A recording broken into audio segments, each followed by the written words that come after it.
नमस्कार सत श्री अकाल। तुहाडा अपने channel government new job with Gagan ते स्वागत है।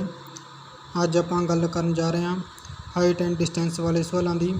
इन्हां सवालों में आपां कोई भी ट्रिग्नोमेंट्री का फार्मूला यूज नहीं करांगे, सिर्फ रेशो के बेस ते इन्हां सवालों को हल करने की कोशिश करांगे। आपां पहलां रेशो देख लैंदे हां। जदों कोई एंगल हुंदा तां उसके सामने वाली साइड की रेशो की हुंदी आ। इस प्रकार आ देख लो, पहली ट्रायंगल देख लो। जेकर दोनों एंगल 45 ते 90 का होवे तां 45 के सामने वाले की रेशो 1, 45 के सामने वाले की रेशो 1 ते 90 डिग्री के सामने वाले की रेशो √2 होगी। उस तो आप अगले सवाल की गल करते हैं। इस प्रकार रेशो देख लो, जो 30, 60 ते 90 के एंगल दिते होना। सब तो पहला 90 के सामने वाले एंगल की रेशो 2, 30 के सामने वाले एंगल की रेशो 1, 60 के सामने वाले एंगल की रेशो √3 होगी। उस तो अगे देखते हैं आप। इस प्रकार जो टेढ़ी लाइन होंगी इसनों आप हाइपोटेनियस कहने हैं। जो उपरों नीचे नूं आउंदी लाइन उसनों आप परपेंडिकुलर कहने हैं। जो इस प्रकार बेस ते होंदी लाइन उसनों आप बेस कहने हैं। वैसे आप इसकी वरतों नहीं करते। इस प्रकार भी आप देख सकते हैं, जेकर एक कोई पॉइंट आ उस तो एक तो एंगल बन रहा 45 का और दूसरा एंगल बन रहा 30 का। इस प्रकार दे विच की हुआ, पहला आप 30 के बेस ते देखांगे। 30 के सामने वाली रेशो होंदी है 1 नूं आप 100 लै लांगे। जो इत्थे 60 डिग्री वो 60 के सामने वाली की रेशो होंदी है √3। √3 नूं आप 2 भागों में डिवाइड कर लिया, 0.73 और 100 के विच √3 की वैल्यू इज इक्वल टू होंदी 1.73 दे। इस प्रकार आप √ की वैल्यू इज इक्वल टू होंदी 1.73 दे। इस प्रकार पहला आप पूरी एंगल नूं देख लिया, उपरली नूं विचाले वाली लाइन नूं आप देखते नहीं। ये मान लो 30 के सामने वाली जो रेशो होगी, 30 के सामने वाला एंगल होंदा उपर आप देख सकते हैं। 30 के सामने वाला होंदा 1 रेशो, उसकी रेशो 1 आप 100 मान लिया। 60 के सामने वाले की रेशो 60 के सामने वाले की रेशो आपको पता √3 होंदी आ। √3 की वैल्यू आपको पता 1.3 के बराबर होंदी आ। इसलिए इसमें आप 173 मान लिया। 100 इधर डिवाइड हो गया, 73 इधर। हुण आप देख लो 45 के सामने वाली रेशो की होंदी 1। इस प्रकार ये भी 45 इसके सामने वाली रेशो की हो 1, 30 बारी वही 1, 45 बारी भी 1। इस प्रकार 1 इज इक्वल टू 1, 100 सीगा अपने को 100 ही रहेगी। तो हुण आ एंगल भी 45 का बन रहा। आ 45 के सामने वाली जो रेशो होगी ये भी 1 होगी। 1 अपने को दी पई 100 के बराबर। आ 100 इज इक्वल टू आ 100 के बराबर है इत्थों तक। तो होल रेशो है 173। इस प्रकार की आप रेशो बना के इन्हां सवालों को हल कर सकते हैं। एक उस तो अगली रेशो बनती होंगी हैगी। आ क्वेश्चन की रेशो आप देख सकते हैं। इस 30 के 60 की रेशो बना के आप देखिया गा। आपको पता 30 के सामने वाली रेशो की होंगी 1, 60 के सामने वाली रेशो की होंगी √3। जो आ लाइन आ गई, आ लाइन आ 1 और √3 इक्वल नहीं। आ लैन 60 ਲਈ भी यही लैन है, 30 ਲਈ भी यही लैन है। इस कारण जो ये 30 ਲਈ आप सपोज करा तो इसकी रेशो 1 मनांगे। जो 60 ਲਈ सपोज करा तो इसकी रेशो आप √3 मनांगे। 45 वाले केस के की सीगा, 30 वाले केस के भी उसकी रेशो 1 सी, 45 वाले केस के भी उसकी रेशो 1 सी। इस कारण आपको कोई चेंज नहीं लियानी पई। परंतु इस जगह की है 60 वाले केस में आपको पता √3 होगी और 30 वाले केस में जो देखा तो सेम लेन की रेशो की होगी 1। आप 30 वाले केस में देखते हैं। सब तो पहला 30 वाले की रेशो होगी 1। आ पूरा होल 60 डिग्री होगा। फिर तो इसके सामने की रेशो की होगी √3। हुण आप 60 वाले केस की गल करते हैं। 60 वाले केस में आ लाइन की रेशो होगी √3। जो आ 60 डिग्री का एंगल हुआ, आ बचा हुआ एंगल 30 डिग्री का हुआ। ਤਾਂ 30 डिग्री वाले एंगल के सामने की अपन पता रेशो होंगी है 1, 60 वाले एंगल के सामने की रेशो होंगी है √3 तो 90 वाले एंगल के सामने की जो आ लाइन इसकी रेशो आ 2। हुण अपन जिस तरह पता गा हुण जो आप किसी भी ऑब्जेक्ट तो इन्हां दी रेशो देखांगे तो इस प्रकार जो आ इन्नी जगह की रेशो आऊगी ये रेशो होगी 1 और जो इस जगह तो लेकर इस जगह तक की रेशो वो होगी 2, परंतु होल सारी लाइन की रेशो होगी √3। सारी लाइन आप √3 मान के चलांगे। 60 डिग्री तक के एंगल तक आ इन्नी लाइन आप 1 मान के चलांगे और इस पॉइंट तो लेके इस पॉइंट तक इस पूरी आप 2 रेशो मान के चलांगे। हम जो आप सारी √3 मान के चलांगे जो कि 60 वाले एंगल के सामने आ तो 30 वाले एंगल के सामने की होगी 1, 30 वाले एंगल के सामने 1 होगी।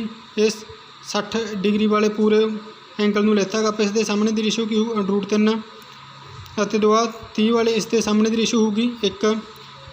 जो आ लाइन होगी इसकी रेशो होगी 2 √3। आओ आप एक सवाल करते हैं इसकी तरह इस प्रकार भी रेशो अपने को आ सकती हैगी। 45 के सामने की अपन पता रेशो होंगी आ 1, इस जगह 45 का एंगल आ तो इस जगह भी पूरा होल 45 का एंगल होगा। उसके सामने की रेशो भी की होगी 1। उसके जो होल 45 डिग्री का एंगल है उसके सामने की रेशो होगी 1। आ 45 डिग्री का एंगल है इसके सामने की रेशो होगी 1। 60 डिग्री का एंगल आ 60 डिग्री के एंगल के सामने की रेशो होगी √3। जो आ 60 डिग्री का एंगल आ तो आ 30 डिग्री का एंगल होगा। 30 डिग्री के एंगल के सामने की रेशो होगी 1। 60 डिग्री के सामने की रेशो होगी √3 तो 30 डिग्री के एंगल के सामने की रेशो होगी 1। 1 को आप 100 भी लै सकते हैं जो सवाल करते हैं। हुण आप चंगी तरह समझ लेना भी आ लाइन 1 आ गई।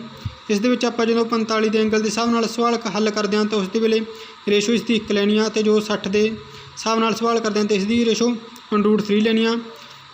हुण आप ये रेशो में फिक्स कर देंगे √3 मान लाँगे क्योंकि 1 मल्टीप्लाई √3 कर देंगे आप तो √3 आ जूगी। जो आ पूरी लाइन √3 है 45 के सामने की तो आप पूरा एंगल 45 का तो इसके सामने की पूरी जो पूरी लाइन होगी उसकी रेशो भी 45 के सामने की रेशो 1 होगी। इस प्रकार आप इस 1 रेशो में √3 मान लिया सीगा तो इस प्रकार भी इस 1 रेशो में आप √3 मान लाँगे। तो जो हम इन्हों की डिवाइड करांगे आप 60 तक जो रेशो होगी वो 100 होगी 1 कह सकते हैं आप। तो जो 60 तो लेके 45 तक होगी वो 73 होगी 0.73 भी आप कह सकते हैं। जेकर इत्थे 1 लवांगे तो जेकर इत्थे 100 लवांगे तो इत्थे आप 73 कह सकते हैं। दोबारा समझा दें 45 के सामने की रेशो होंगी हैगी लाइन की 1। इस प्रकार है भी पूरी 45 का एंगल आ पूरा इसके सामने की रेशो भी होगी 1। आपको पता 60 के सामने की रेशो होंगी है √3। 30 के सामने की रेशो होंगी है 1। 1 को आप इत्थे 100 लेता होया। हुण आपको पता लाइन 1 आ गई 1 ਅਤੇ √3 की वैल्यू एक ही है। इस प्रकार जो 45 का एंगल के सामने की रेशो है 1 ਅਤੇ √3 एक ही है। इसमें आप √3 मान लाँगे तो जी हूँ आ पूरी होल लाइन है क्योंकि आ 45 डिग्री का एंगल है जो आ पूरी होल लाइन आ वो भी 1 होगी उसकी वैल्यू उसनों भी आप √3 मान के चलांगे। तो जो उसनों आप डिवाइड करना 60 डिग्री तक तो 45 डिग्री तक तो उसनों फरदर डिवाइड कर देंगे 1 ਅਤੇ 0.73 ਦੇ ਵਿੱਚ ਜਾਂ 173 ਦੇ ਵਿੱਚ ਆਪਾਂ ਇਸ ਨੂੰ डिवाइड कर सकते हैं। आओ आप एक सवाल की गल करते हैं।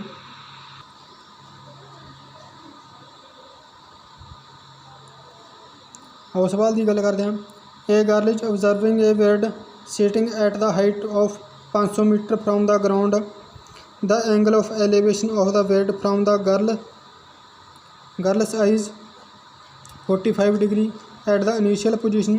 After some time the girl move on the ground toward the bird by 50 meter and bird fly away from her. At this point the angle of elevation reduced to 30.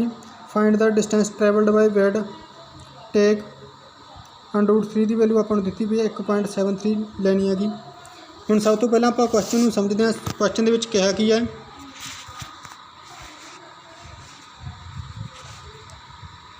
Question ਦੇ ਵਿੱਚ ਸਭ ਤੋਂ ਪਹਿਲਾਂ ਇਹ ਮੰਨ ਕੇ ਚਲੋ ਇਸ ਜਗ੍ਹਾ ਤੇ ਕੋਈ ਲੜਕੀ ਖੜੀ ਹੈ, ਇਸ ਜਗ੍ਹਾ ਤੇ ਕੋਈ ਵੇਟ ਉੱਡ ਰਿਹਾ, ਉਸ ਵੇਟ ਦੀ ਜੋ ਉਚਾਈ ਹੈਗੀ ਉਹ ਆਪਾਂ ਨੂੰ ਦਿੱਤੀ ਪਈ ਆ 500 ਮੀਟਰ। ਆਹ ਉਚਾਈ ਸੇਮ ਆ ਗਈ, ਉਹ ਉਚਾਈ ਆਪਾਂ ਨੂੰ ਦਿੱਤੀ ਪਈ ਆ 500 ਮੀਟਰ। ਹੁਣ ਆਪਾਂ ਨੂੰ ਪਤਾ ਜਦੋਂ ਲੜਕੀ ਤੋਂ ਐਂਗਲ ਬਣ ਰਿਹਾ 45 ਡਿਗਰੀ ਦਾ, ਇਸ 500 ਡਿਗਰੀ ਨੂੰ 500 ਮੀਟਰ ਦੀ ਉਚਾਈ ਨੂੰ ਆਪਾਂ ਇੱਕ ਰੇਸ਼ੋ ਲੈ ਕੇ ਚੱਲਾਂਗੇ, ਕਿਉਂਕਿ 45 ਡਿਗਰੀ ਵੇਲੇ ਆਪਾਂ ਇੱਕ ਰੇਸ਼ੋ ਲੈਣੇ ਹੁੰਦੇ ਹਾਂ। ਹੁਣ ਕੀ ਹੋਇਆ, ਲੜਕੀ ਇਸ ਵੇਟ ਵੱਲ ਚੱਲੀ 50 ਮੀਟਰ, ਲੜਕੀ ਉਸ ਵੇਟ ਵੱਲ ਚੱਲੀ 50 ਮੀਟਰ ਅਤੇ ਵੇਟ ਵੀ ਇਸ ਜਗ੍ਹਾ ਤੋਂ ਸ਼ਿਫਟ ਹੋ ਗਿਆ, ਇਸ ਜਗ੍ਹਾ ਨੂੰ ਸ਼ਿਫਟ ਹੋ ਗਿਆ।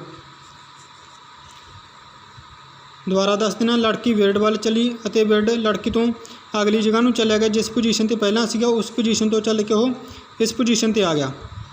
ਪਹਿਲਾਂ ਵੇਟ ਇਸ ਪੋਜੀਸ਼ਨ 'ਤੇ ਸੀਗਾ, ਇਸ ਪੋਜੀਸ਼ਨ ਤੋਂ ਚੱਲ ਕੇ ਵੇਟ ਇਸ ਜਗ੍ਹਾ 'ਤੇ ਆ ਗਿਆ। ਹੁਣ ਜੋ ਵੇਟ ਦਾ ਲੜਕੀ 50 ਮੀਟਰ ਚੱਲ ਕੇ ਇੱਧਰ ਆ ਗਈ, ਉਸ ਦਾ ਦੁਬਾਰਾ ਐਂਗਲ ਬਣਿਆ ਵੇਟ ਨਾਲ ਤਾਂ ਉਹ 30 ਡਿਗਰੀ ਦਾ ਬਣਿਆ। ਹੁਣ ਆਪਾਂ ਨੂੰ ਪਤਾ 30 ਡਿਗਰੀ ਦੇ ਸਾਹਮਣੇ ਦੀ ਰੇਸ਼ੋ ਵੀ ਕੀ ਹੁੰਦੀ ਆ 1, ਅਤੇ 60 ਡਿਗਰੀ ਦੇ ਸਾਹਮਣੇ ਦੀ ਰੇਸ਼ੋ ਹੁੰਦੀ ਆ √3। ਇਹ √3 ਹੈ ਜੋ 30 ਦਾ ਐਂਗਲ ਬਣਿਆ, ਇਸ ਪੁਆਇੰਟ ਤੋਂ ਲੈ ਕੇ ਇਸ ਪੁਆਇੰਟ ਤੱਕ ਦੀ ਰੇਸ਼ੋ ਹੈ √3। ਅਤੇ ਜੋ ਪਹਿਲਾਂ ਜਿੱਥੇ ਵੇਟ ਸੀਗਾ ਅਤੇ ਲੜਕੀ ਦੀ ਪਹਿਲਾਂ ਵਾਲੀ ਪੋਜੀਸ਼ਨ ਸੀਗੀ, ਉਸ ਪੋਜੀਸ਼ਨ ਤੋਂ ਇਹ ਜਗ੍ਹਾ ਵੀ ਰੇਸ਼ੋ 1 ਹੋਊਗੀ, ਕਿਉਂਕਿ 45 ਡਿਗਰੀ ਦਾ ਐਂਗਲ ਬਣਿਆ, ਜੋ ਕਿ ਆਪਾਂ ਨੂੰ 500 ਮੀਟਰ ਰੇਸ਼ੋ ਦਿੱਤੀ ਹੋਈ ਹੈ। ਹੁਣ ਇਸ ਸਵਾਲ ਵਿੱਚ ਸਭ ਤੋਂ ਪਹਿਲਾਂ ਆਪਾਂ ਕੀ ਕਰਨਾ ਗਾ, ਆਹ ਟੋਟਲ ਡਿਸਟੈਂਸ ਪਤਾ ਕਰਨੀ ਹੈ ਇਸ ਪੁਆਇੰਟ ਤੋਂ ਲੈ ਕੇ ਇਸ ਪੁਆਇੰਟ ਤੱਕ। ਇਹ ਕਿੰਨੀ ਦਿੱਤੀ ਹੋਈ ਆਪਾਂ ਨੂੰ, ਇੱਕ ਰੇਸ਼ੋ ਆ 500 ਡਿਗਰੀ ਦੇ 500 ਮੀਟਰ ਦੇ ਬਰਾਬਰ ਆ, ਪਰੰਤੂ ਆਪਾਂ ਨੂੰ ਪਤਾ ਆਹ ਜੋ ਪੂਰੀ ਡਿਸਟੈਂਸ ਆ ਗਈ ਉਹ √3 ਦੇ ਬਰਾਬਰ ਆ। √3 ਦੀ ਬਰਾਬਰ ਹੁੰਦੀ ਹੈ 1.73 ਮਲਟੀਪਲਾਈ 500, ਇਸ ਦੀ ਵੈਲਿਊ ਆ ਜੂਗੀ। ਉਸ ਤੋਂ ਬਾਅਦ ਆਪਾਂ ਟੋਟਲ ਵੈਲਿਊ ਪਤਾ ਕਰਨੀ ਆ, ਇਸ ਦੀ ਵੈਲਿਊ ਲਗਭਗ 865 ਮੀਟਰ ਆ ਜੂਗੀ। ਉਸ ਤੋਂ ਬਾਅਦ ਆਪਾਂ ਟੋਟਲ ਡਿਸਟੈਂਸ ਪਤਾ ਕਰਾਂਗੇ। ਟੋਟਲ ਡਿਸਟੈਂਸ ਆਪਾਂ ਪਤਾ ਕਰਾਂਗੇ, ਇਸ ਜਗ੍ਹਾ ਦੀ ਦੂਰੀ ਇਸ ਪੁਆਇੰਟ ਤੋਂ ਲੈ ਕੇ ਇਸ ਪੁਆਇੰਟ ਤੱਕ ਦੀ ਦੂਰੀ √3 ਦੀ ਵੈਲਿਊ ਆਪਾਂ 1.73 ਲੈ ਲਈ, ਮਲਟੀਪਲਾਈ 500 ਮਲਟੀਪਲਾਈ 50। ਇਸ ਜਗ੍ਹਾ ਦੀ ਦੂਰੀ ਆਪਾਂ ਨੂੰ ਪਤਾ 50 ਹੈ, ਇਸ ਜਗ੍ਹਾ ਦੀ ਟੋਟਲ ਇਸ ਜਗ੍ਹਾ ਦੀ ਵੈਲਿਊ ਲੈ ਲਈ ਆਪਾਂ 50 meter, is equal to 915 meter ਆ ਗਿਆ। ਹੁਣ ਆਪਾਂ ਨੂੰ ਪਤਾ ਆਪਾਂ ਦੂਰੀ ਪਤਾ ਕਰਨੀ ਸਿਰਫ ਇਸ ਜਗ੍ਹਾ ਦੀ ਪਤਾ ਕਰਨੀ ਜੋ ਵੇਟ ਨੇ ਚੇਂਜ ਕੀਤੀ ਆਪਦੀ ਦੂਰੀ, ਇਨੀਸ਼ੀਅਲ ਸਟੇਜ ਤੋਂ ਬਾਅਦ ਦੀ ਸਟੇਜ ਦੀ ਵੇਟ ਦੀ ਦੂਰੀ ਉਹ ਆਪਾਂ ਦੂਰੀ ਆਪਾਂ ਪਤਾ ਕਰਨੀ ਹੈ। ਇਸ ਪ੍ਰਕਾਰ ਆਪਾਂ ਨੂੰ ਪਤਾ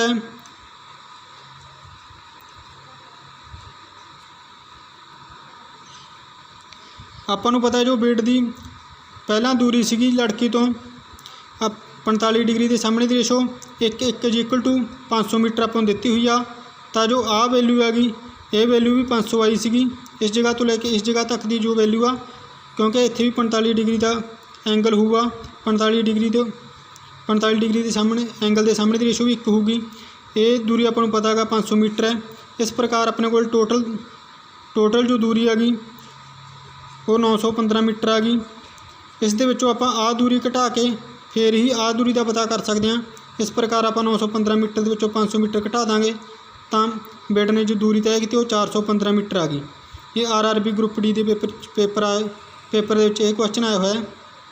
ਦੁਬਾਰਾ ਦੱਸ ਦਿੰਦੇ ਹਾਂ, ਆਹ ਵੇਟ ਨੇ ਦੂਰੀ ਤੈਅ ਕੀਤੀ ਹੈਗੀ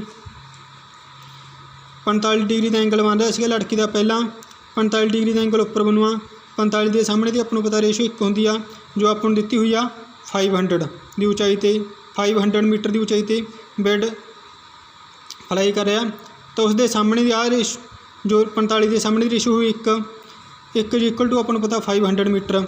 ਇਸ ਪ੍ਰਕਾਰ ਇੱਥੋਂ ਤੱਕ ਦੀ ਦੂਰੀ ਹੋਊਗੀ ਜੋ ਉਹ ਵੀ 500 ਮੀਟਰ ਹੋਊਗੀ। ਹੁਣ ਆਪਾਂ ਇਸ ਪੁਆਇੰਟ ਤੋਂ ਲੈ ਕੇ ਇਸ ਪੁਆਇੰਟ ਤੱਕ ਦੀ ਦੂਰੀ ਪਤਾ ਕਰ ਲਈ। 30 ਦੇ ਸਾਹਮਣੇ ਦੀ ਰੇਸ਼ੋ ਹੁੰਦੀ ਹੈ 1 ਆਪਾਂ ਨੂੰ ਪਤਾ ਗਾ 500 ਮੀਟਰ ਦੀ ਉਚਾਈ 'ਤੇ ਦੌੜ ਰਿਹਾ ਗਾ, ਫਲਾਈ ਕਰ ਰਿਹਾ। ਜਦੋਂ 500 ਮੀਟਰ ਦੀ ਉਚਾਈ 'ਤੇ ਫਲਾਈ ਕਰ ਰਿਹਾ ਤਾਂ ਉਸ ਦਿਨ ਇਸ ਪੁਆਇੰਟ ਤੋਂ ਲੈ ਕੇ ਜਦੋਂ ਲੜਕੀ ਦੂਰੀ ਆ ਗਈ 50 ਮੀਟਰ ਚੱਲ ਕੇ ਆ ਗਈ लड़के की दूसरी स्टेज तो लैके इस स्टेज तक की बेड की जो दूरी होगी वो 60 डिग्री के सामने की रेशो √3 होगी। √3 हो √3 तो अपन पता वैल्यू होंगी 1.73 मल्टीप्लाई 500 क्योंकि एक जो रेशो लेती आप उसकी वैल्यू 500 आ। इस प्रकार तो आप टोटल दूरी पता करनी उसके आप 50 ऐड भी कर देंगे। 50 ऐड करता तो अपन को टोटल दूरी 915 मीटर आ गई। 915 मीटर के विचों 45 डिग्री के सामने की रेशो आ एक है यानी कि 500 मीटर है। तो इस 45 डिग्री के सामने की रेशो जो आ गई ये भी एक रेशो जो कि 500 मीटर आ। तो करके 915 मीटर के विचों 500 मीटर माइनस कर देंगे 415 मीटर। ये दूरी अज जो बेट ने द्वारा तय की हैगी।